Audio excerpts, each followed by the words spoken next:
महाराष्ट्रात चाललंय काय? माजी मंत्री आपल्या प्रभावाचा फायदा घेत पोलीस यंत्रणा कामाला लावतो, विमान चेन्नईत उतरवायला लावतो.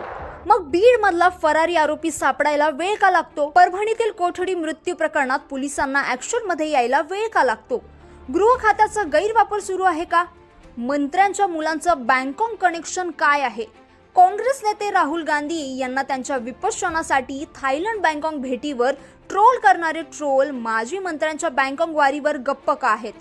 काल संध्याकाळी पुण्यातून मोठी बातमी समोर आली. माजी मंत्री तानाजी सावंत यांच्या मुलाचे अपहरण झाल्याचे वृत्त. तक्रार दाखल होताच पोलिसांनी तात्काळ तपास सुरू केला. काही तासातच धक्कादायक माहिती समोर आली.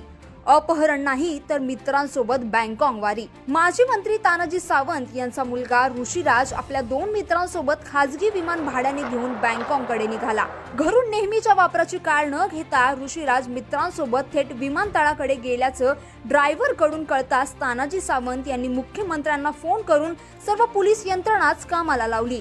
त्याच्यावर अजून बेपत्ता किंवा किडनॅपिंग असं काहीही नाहीये, कारण त्याचे 2 मित्रच आहेत. असं नवीन किंवा अननोन पर्सन किंवा असं कोणीही त्याच्यामध्ये नाहीये. या संपूर्ण प्रकरणाचं बिंग फुटताच आता अनेक सवाल उपस्थित केले जात आहेत. मग अचानक अपहरणाची तक्रार का? विमान चेन्नईत उतरवण्याची गरज का भासली? या सगळ्या गोष्टी एकाच वेळीच घडतात तेव्हा यात काहीतरी मोठं लपवलं जातंय का? एका मंत्र्याच्या मुलाच्या प्रकरणात पोलीस तात्काळ ऍक्शन मध्ये येतात. विमानाचं लोकेशन ट्रॅक केलं जातं आणि ते चेन्नईत उतरवलं जातं. पण बीड मध्ये फरारी आरोपी महिन्यांपासून सापडत नाही. परभणी कोठडी मृत्यू प्रकरणात पोलीस ऍक्शन मध्ये येत नाहीत. कायदा सर्वांसाठी समान आहे का? की सत्ता असलेल्या लोकांसाठी वेगळे नियम आणि सर्वसामान्यांसाठी वेगळे? आता येतो या प्रकरणाचा अजून एक रहस्यमय भाग. मंत्र्यांच्या मुलांचं बँकॉक कनेक्शन काय आहे? ऋषीराज लपून छपून बँकॉकला का जात होता?